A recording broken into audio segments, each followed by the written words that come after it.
नमस्कार दोस्तों, मैं हूं रोशन और आप देख रहे हैं जीके अफेयर्स यूट्यूब चैनल। दोस्तों, इस चैनल पे आपको प्रीवियस ईयर पेपर का डिस्कशन मिल जाता है, तो आप लोग ज़रूर इस चैनल को सब्सक्राइब करके बेल आइकन को प्रेस रखिए।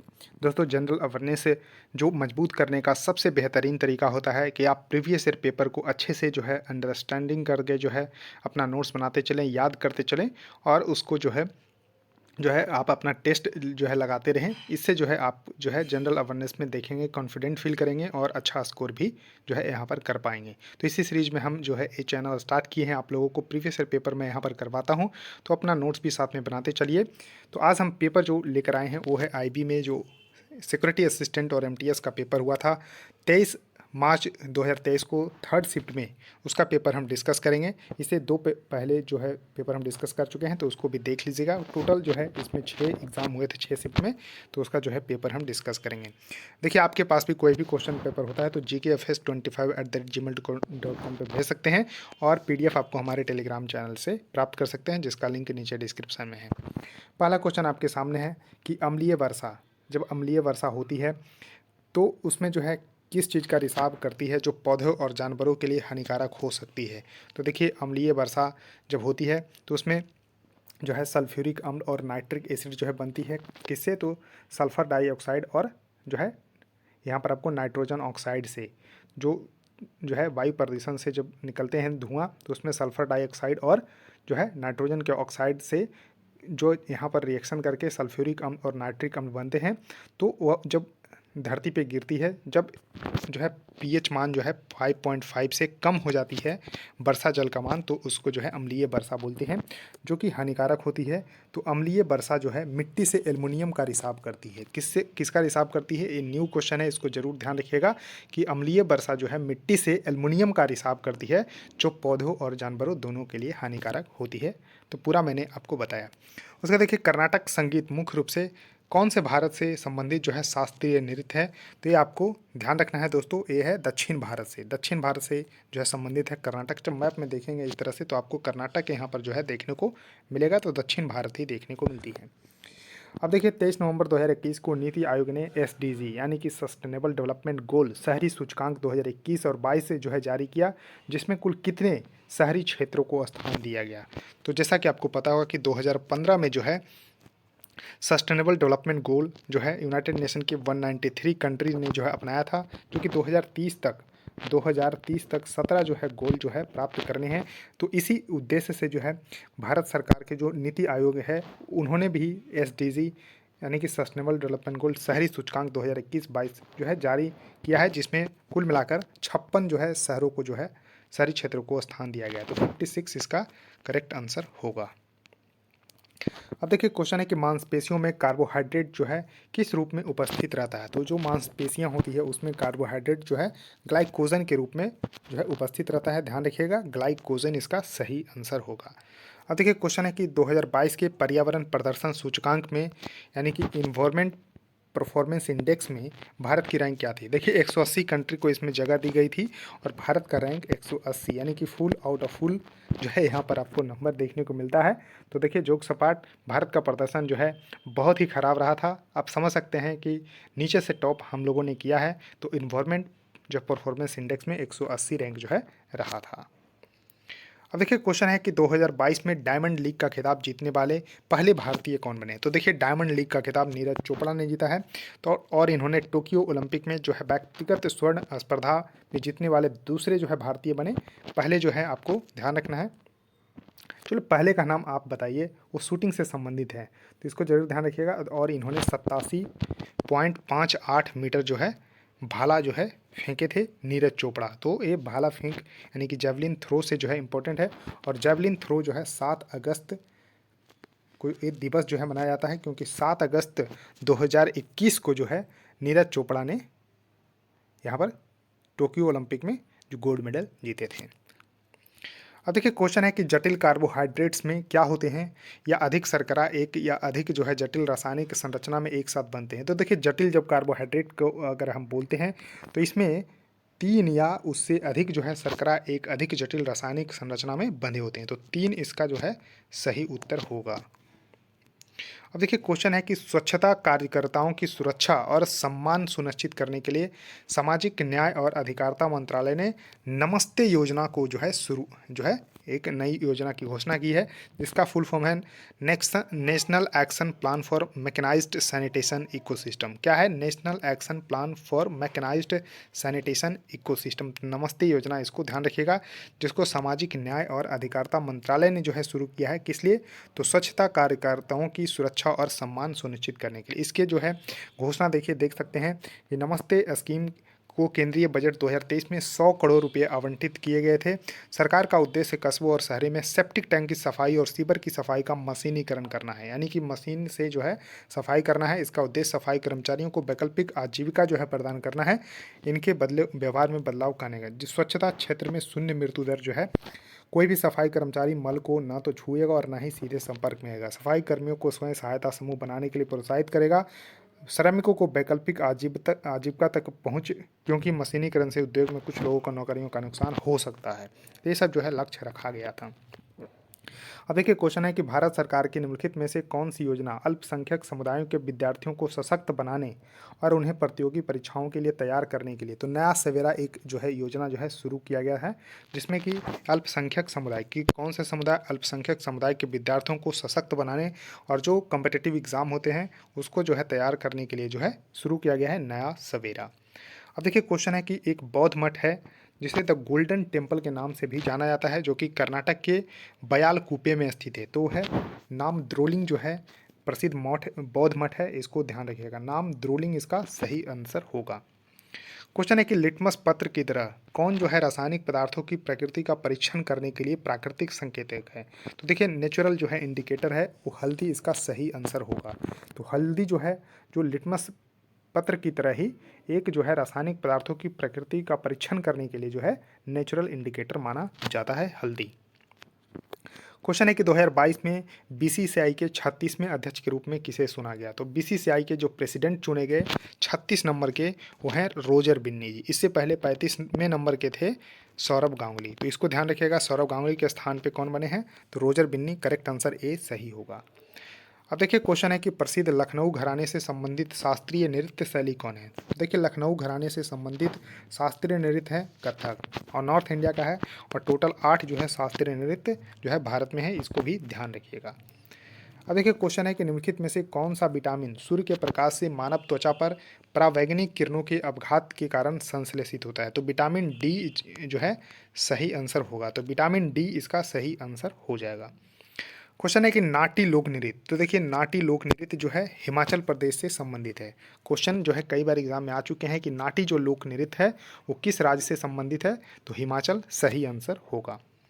अब देखिए क्वेश्चन है कि पदार्थ की वह अवस्था जिसमें इलेक्ट्रॉन अलग अलग परमाणुओं से जुड़े होने के बजाय क्लाउड यानी कि समूह में मुक्त रहते हैं, तो उसको बोलते हैं प्लाज्मा। तो प्लाज्मा इसका सही आंसर होगा, यानी कि पदार्थ की वह अवस्था है जिसमें इलेक्ट्रॉन अलग अलग परमाणुओं से जुड़े होने के बजाय एक क्लाउड यानी कि समूह में मुक्त रहते हैं, तो उसे प्लाज्मा कहते हैं। आंसर सी सही होगा।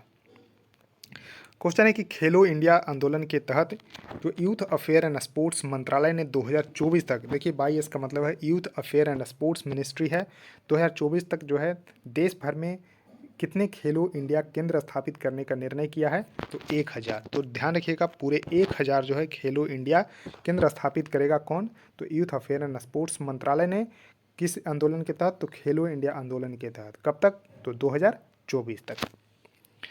अब देखिए क्वेश्चन है कि अम्ल वर्षा का परिणाम तब दिखाई पड़ता है जब वातावरण में क्या उत्सर्जित होता है? देखिए पहले मैंने यही डिस्कस किया था, जब सल्फर डाइऑक्साइड जो है उत्सर्जित होता है। क्वेश्चन है कि पर्यावरण में खराब वायु गुणवत्ता के कारण कौन सा रोग हो सकता है? तो अस्थमा रोग होता है, यानी कि दमा इसका जो है सही आंसर होगा। हिंदी में दमा और इंग्लिश में अस्थमा बोलते हैं। तो पर्यावरण में अगर वायु गुणवत्ता जो है खराब हो जाती है तो अस्थमा रोग हो जाता है।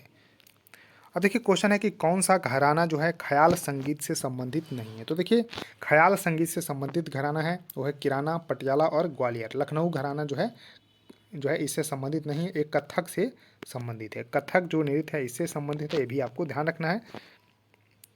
अब देखिए क्वेश्चन है कि भारत में खनिज समानता कितने विस्तृत क्षेत्रों में केंद्रित है? तो 3 विस्तृत क्षेत्रों में केंद्रित है, ये भी ध्यान रखना है। तो 3 इसका सही आंसर होगा।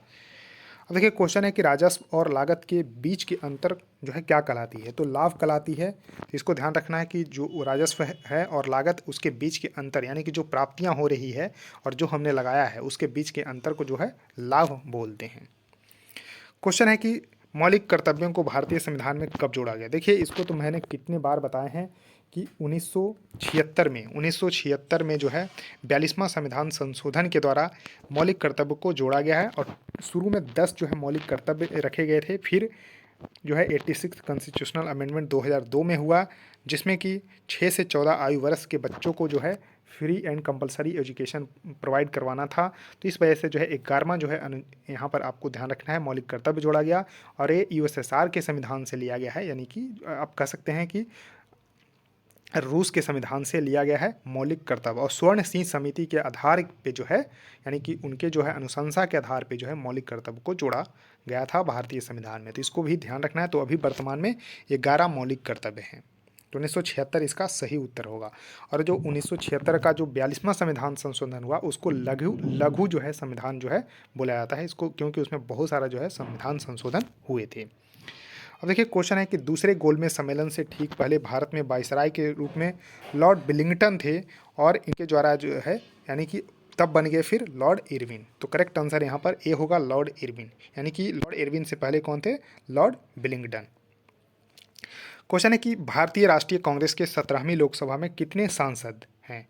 तो देखिए 17वीं लोकसभा का चुनाव जो है 2019 में हुआ, जिसमें जो है एनडीए ने जो है बहुमत हासिल किया और मोदी जी अभी जो है प्रधानमंत्री हैं। तो इसमें राष्ट्रीय कांग्रेस के जो है 53 जो है सांसद थे। तो 53 इसका करेक्ट आंसर हो जाएगा। क्वेश्चन है कि केंद्रीय बजट 2022-23 के अनुसार भारत की अनुमानित आर्थिक वृद्धि दर, यानी कि जो केंद्रीय बजट 2022-23 जो आया था उसके अनुसार जो है अनुमानित वृद्धि दर क्या है, तो 9.2%।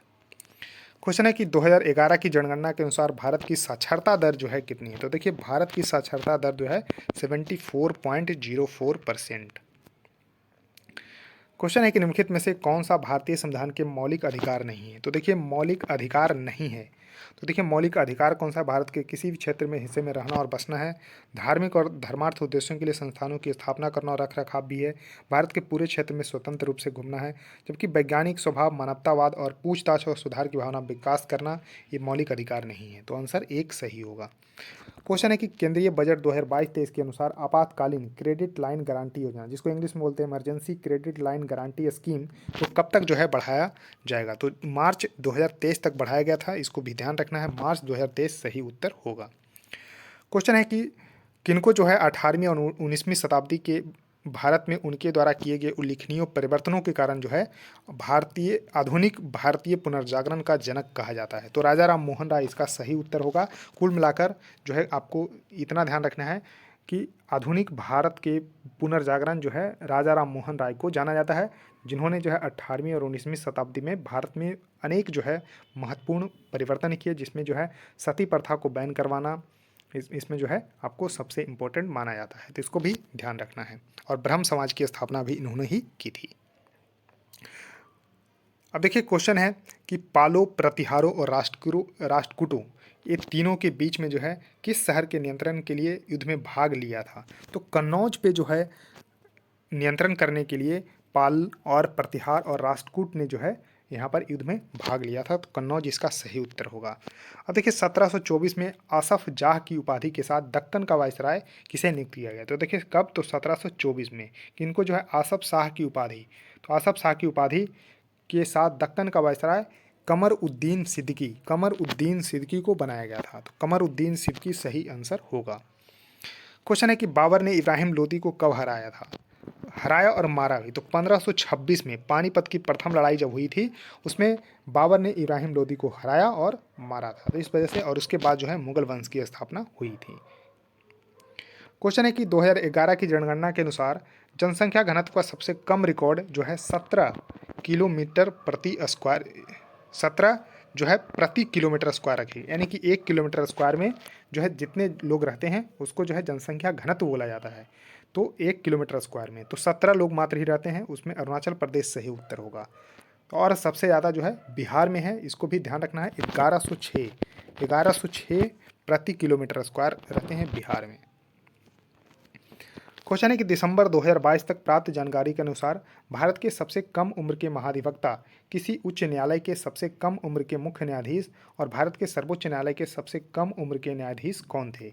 तो न्यायमूर्ति मोहम्मद हिदायतुल्लाह इसका सही उत्तर होगा। यानी कि 2022 के तक जो है ध्यान रखना है कि भारत के सबसे कम उम्र के महाधिवक्ता थे, किसी उच्च न्यायालय के सबसे कम उम्र के मुख्य न्यायाधीश थे और सर्वोच्च न्यायालय के सबसे कम उम्र के न्यायाधीश कौन थे? तो न्यायमूर्ति मोहम्मद हिदायतुल्लाह।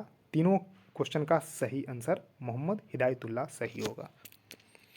क्वेश्चन है कि 9 दिसंबर 1946 को आयोजित संविधान सभा की पहली बैठक के अस्थायी अध्यक्ष। तो देखिए 9 दिसंबर ये डेट जरूर ध्यान रखना है। 1946 को संविधान सभा की पहली बैठक हुई जिसमें अस्थायी अध्यक्ष डॉक्टर सच्चिदानंद सिन्हा को चुना गया था। उसके बाद 11 दिसंबर 1946 को दूसरी बैठक हुई और जिसमें संविधान सभा ने जो है अस्थायी अध्यक्ष अपना चुना डॉक्टर राजेंद्र प्रसाद को। इसको भी ध्यान रखना है। और 13 दिसंबर 1946 को संविधान के जो है प्रस्तावना जो है पेश किया गया पंडित जवाहरलाल नेहरू के द्वारा। तो ये आपको 3 जो है घटना जरूर याद रखना है।